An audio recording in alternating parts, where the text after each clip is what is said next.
Assalamualaikum warahmatullahi wabarakatuh. Perkenalkan, nama aku Nadia Salitza Zahra. Aku dari kelas BKI 5B. Di sini tugas learning journal yang ketujuh nggak sih? Iya, kayaknya yang ketujuh. Dan di sini aku mau ngebahas tentang menulis fakta, merekam makna di dalam produksi film. Itu oleh kelompok 5, yaitu kelompok aku sendiri. Dalam menulis fakta, merekam makna dalam produksi film itu ada banyak subbabnya, teman-teman. Dalam subbabnya itu ada 7 subbab. Dan subbabnya akan aku jelaskan satu persatu ya, teman-teman. Langsung aja. Yang pertama adalah latar belakang.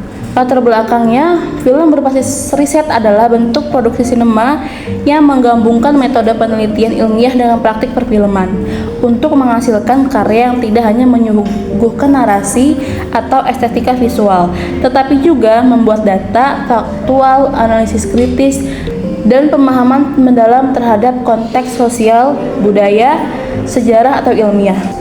Nah, di dalam film berbasis riset, fakta-fakta empiris seperti wawancara, observasi lapangan, penelitian arsip, dan temuan ilmiah lainnya, sehingga muncul makna yang lebih luas.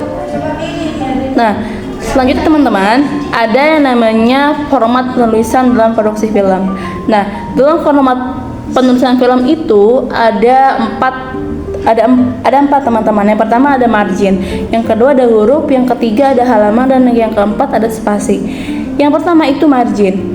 Margin dalam penulisan naskah itu sangat penting, teman-teman. Karena apa? Karena pengaturan margin itu sangat penting untuk menjaga kerapian dan keterbacaan dokumen.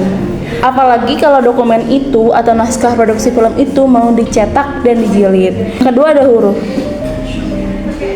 Jenis huruf atau font yang digunakan memiliki peran penting dalam menjaga konsisten dan keterbacaan. Karena kalau dalam sebuah teks hurufnya nggak jelas, itu kan nggak bisa dibaca ya, teman-teman. Nah, hampir semua skenario film profesional itu menggunakan yang namanya font Courier ukuran 12 pt. Ukuran font Courier 12 pt itu seperti ukuran huruf ketik pada zaman dahulu, karena dia bersifatnya monospace. Begitu, teman-teman. Yang ketiga ada halaman. Standar umum yang digunakan untuk memperkirakan durasi tayangan berdasarkan jumlah halaman naskah pada software profesional itu seperti Final Draft. Perbandingannya yang digunakan adalah 1 halaman 1 menit. Tetapi kalau menggunakan Microsoft Word itu perbandingannya 1 halaman 1,5 menit. Jadi kalau di Final Draft itu 1 menit 1 halaman. Tapi kalau di Microsoft Word itu 1 halaman 1,5 menit. Yang terakhir ada spasi. Spasi tiap elemen skenario itu ada antara elemen scene heading, yang kedua uraian deskripsi atau dialog, dan yang ketiga ada margin scene heading dan deskripsi rata dengan margin kertas. Selanjutnya ada logika bahasa dan film. Bahasa film berbeda dengan bahasa tulis maupun lisan karena bekerja melalui sistem tanda visual dan audio. Setiap unsur seperti komposisi, gambar, pencahayaan warna, musik, dan efek itu memiliki fungsi komunikatif tertentu. Yang kedua ada konstruksi naratif dalam film. Nah, ini merupakan cara pembuatan film menyusun agar dapat dipahami penonton.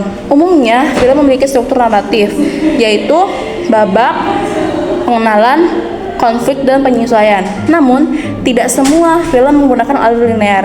Beberapa film menggunakan teknik non-linear seperti flashback, potongan waktu, atau cerita paralel untuk membangun ketegangan dan memperkaya makna.